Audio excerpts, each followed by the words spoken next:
namaz okuymasılıktan soraktırlar. Bir adam namaz okuyması günahı bir günah kebire bir. Namazı inkar etmese, namaz neyme diymese, namazın kursunu attım diymese, bıraklar ise kahru oluyor. Namaz neyme diyse. Ölçekten namaz neyme diyse. Namazın kursunu attım diyse. Namaz maskara etse, inkar etse, onun kafirden hiç ölçek yok. Ve biri var namazdan biliyor. Yani namaz okuyana, ayetlerini doğru diye, yani okuyulmayan ya. Şuna adam günah kebire muhtala. Ve eğer şia'gıdaydı dünyadan gitse, şuna adamın imansız gideceklerine hiç ölçek yok. Şuna da kıyvada iblis. Şöyle cıldan başlıkları. İblis adamata secde etmektir. Onun secdesi bizimki alak ol.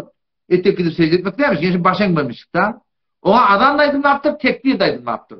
Türkmenin kamatta o yokmuş o da. Hiç kaydı bolmani. Fakat adamata başın verme olanla İblis başın vermeptir. Ne midirli? Huday talan kafından kavul. Şey değil mi? Huday talan kafından kavul. Bir adam bunu 5 ot namaz azan çıkıptı. Tekbir edilipti, kâma temcilipti, şuna bola, yine de namaz okuymadı zaman ol adam iblisin de teleke, ol adam şia'da ile gitti var ahim, onun imansız gideceklerine hiç şek yok.